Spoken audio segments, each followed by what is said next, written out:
Hello दोस्तों, महात्मा गांधी की आत्मकथा सत्य के प्रयोग का 34वां भाग प्रस्तुत है।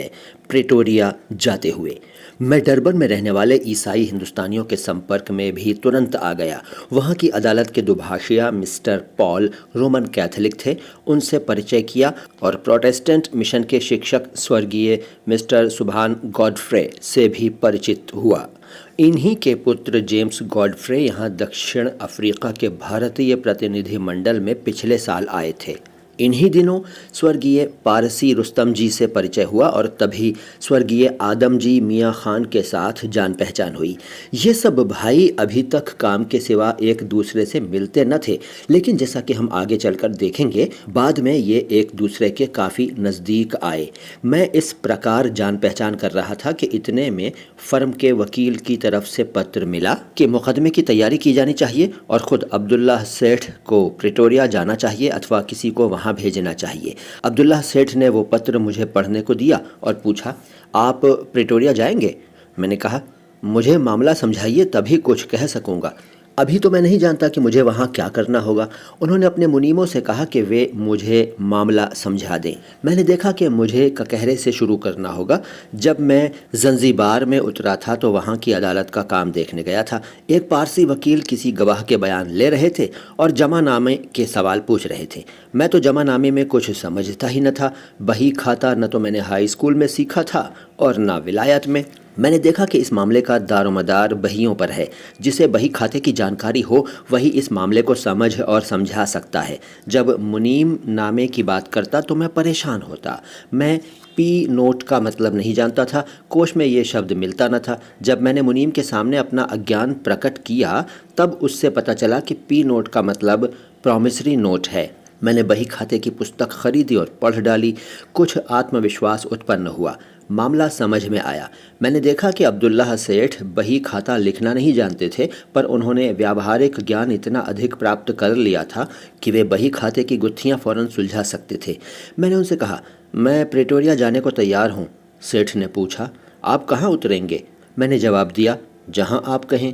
तो मैं अपने वकील को लिखूंगा, वे आपके लिए ठहरने का प्रबंध करेंगे। प्रिटोरिया में मेरे मेमन दोस्त हैं, उन्हें मैं अवश्य लिखूंगा, पर उनके यहाँ आपका ठहरना ठीक ना होगा। वहाँ हमारे प्रतिपक्षी की अच्छी रसाई है। आपके नाम मेरे निजी कागज़ पत्र पहुँचें और उनमें से कोई उन्हें पढ़ ले तो हमारे मुकदमे को नुकसान पहुँच सकता है। उनके साथ जितना कम संबंध रहे उतना ही अच्छा है। मैंने कहा, आपके वकील जहाँ रखेंगे वहीं मैं रहूँगा, अथवा मैं कोई अलग घर खोज लूँगा। आप निश्चिंत रहिए, आपकी एक भी व्यक्तिगत बात बाहर न जाएगी। पर मैं मिलता जुलता तो सभी से रहूँगा। मुझे तो प्रतिपक्षी से मित्रता कर लेनी है।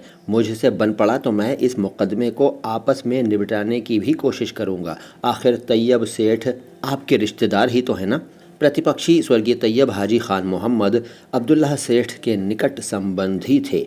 मैंने देखा कि मेरी इस बात पर अब्दुल्लाह सेठ कुछ चौंके, पर उस समय तक मुझे डरबन पहुँचे 6-7 दिन हो चुके थे। हम एक दूसरे को जानने और समझने लग गए थे। मैं अब सफ़ेद हाथी लगभग नहीं रहा था। वे बोले, हाँ, यदि समझौता हो जाए तो उसके जैसी भली बात तो कोई है ही नहीं। पर हम रिश्तेदार हैं, इसलिए एक दूसरे को अच्छी तरह पहचानते हैं। तैयब सेठ जल्दी मानने वाले नहीं हैं। हम भोलापन दिखाएं तो वे हमारे पेट की बात निकलवा लें और फिर हमको फंसा लें। इसलिए आप जो कुछ करें सो होशियार रहकर कीजिए। मैंने कहा, आप तनिक भी चिंता न करें। मुझे मुकदमे की बात तैयब सेठ से या किसी और से करने की आवश्यकता ही नहीं है। मैं तो इतना ही कहूँगा कि आप दोनों आपस में झगड़ा निपटा लें तो वकीलों के घर न भरने पड़ें। मैं 7वें या 8वें दिन डरबन से रवाना हुआ। मेरे लिए पहले दर्जे का टिकट कटाया गया।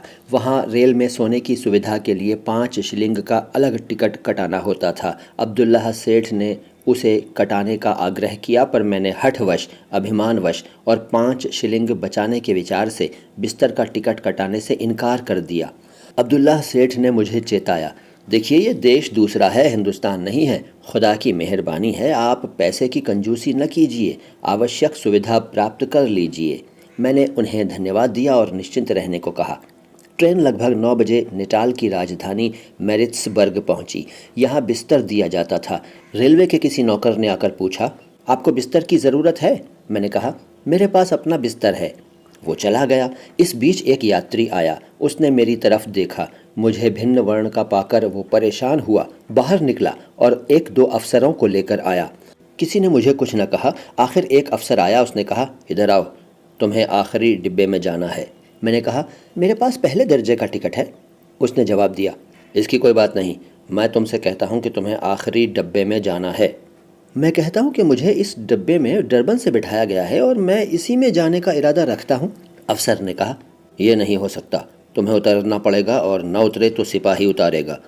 मैंने कहा, तो फिर सिपाही भले उतारे, मैं खुद तो नहीं उतरूँगा। सिपाही आया, उसने मेरा हाथ पकड़ा और मुझे धक्का देकर नीचे उतारा। मेरा सामान उतार लिया। मैंने दूसरे डिब्बे में जाने से इनकार कर दिया। ट्रेन चल दी। मैं वेटिंग रूम में बैठ गया, अपना हैंडबैग साथ में रखा, बाकी सामान को हाथ न लगाया। रेलवे वालों ने उसे कहीं रख दिया। सर्दी का मौसम था।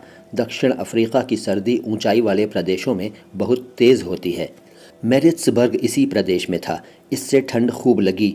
मेरा ओवरकोट मेरे सामान में था, पर सामान मांगने की हिम्मत न हुई। फिर अपमान हो तो। ठंड से मैं कांपता रहा। कमरे में दिया न था। आधी रात के करीब एक यात्री आया। जान पड़ा कि वो कुछ बात करना चाहता है, पर मैं बात करने की मनः स्थिति में न था। मैंने अपने धर्म का विचार किया। या तो मुझे अपने अधिकारों के लिए लड़ना चाहिए या लौट जाना चाहिए, नहीं तो जो अपमान हो उन्हें सहकर प्रिटोरिया पहुंचना चाहिए और मुकदमा ख़त्म करके देश लौट जाना चाहिए। मुकदमा अधूरा छोड़कर भागना तो नामर्दी होगी। मुझे जो कष्ट सहना पड़ा है सो तो ऊपरी कष्ट है, वो गहराई तक बैठे हुए महारोग का लक्षण है। ये महारोग है रंग द्वेष। यदि मुझ में इस गहरे रोग को मिटाने की शक्ति हो तो उस शक्ति का उपयोग मुझे करना चाहिए। ऐसा करते हुए स्वयं जो कष्ट सहने पड़ें सो सब सहने चाहिए और उनका विरोध रंग द्वेष को मिटाने की दृष्टि से ही करना चाहिए। ये निश्चय करके मैंने दूसरी ट्रेन में जैसे भी हो आगे ही जाने का फैसला किया। सवेरे ही सवेरे मैंने जनरल मैनेजर को शिकायत का लंबा तार भेजा। दादा अब्दुल्ला को भी खबर भेजी। अब्दुल्ला सेठ तुरंत जनरल मैनेजर से मिले। जनरल मैनेजर ने अपने आदमियों के व्यवहार का बचाव किया, पर बतलाया कि मुझे बिना किसी रुकावट के मेरे स्थान तक पहुंचाने के लिए स्टेशन मास्टर को कह दिया गया है।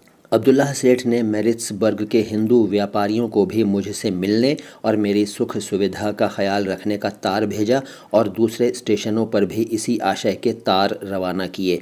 इससे व्यापारी मुझे मिलने स्टेशन पर आए। उन्होंने अपने ऊपर पड़ने वाले कष्टों की कहानी मुझे सुनाई और मुझसे कहा कि आप पर जो बीती है उसमें आश्चर्य की कोई बात नहीं है। जब हिंदुस्तानी लोग पहले या दूसरे दर्जे में सफ़र करते हैं तो अधिकारियों और यात्रियों की तरफ से रुकावट खड़ी होती ही है। दिन ऐसी ही बातें सुनने में बीता। रात पड़ी, ट्रेन आई। मेरे लिए जगह तैयार ही थी। बिस्तर का जो टिकट मैंने डरबन में कटाने से इनकार किया था वो मैरिट्सबर्ग में कटाया। ट्रेन मुझे चार्ल्स टाउन की ओर ले चली। इससे आगे की बातें अगली मुलाकात में होंगी। दोस्तों, मैं मोइन शम्सी हूँ। ये चैनल है नो बकवास बातें ख़ास। इस वीडियो को, इस ऑडियो को लाइक कर लीजिए। चैनल को सब्सक्राइब नहीं किया है तो सब्सक्राइब कर लीजिए। और अगर आपने इससे पहले वाले ऑडियोज़ नहीं सुने हैं तो ज़रूर सुनिए और इसके बाद वाले ऑडियोज़ भी ज़रूर सुनिएगा। शुक्रिया।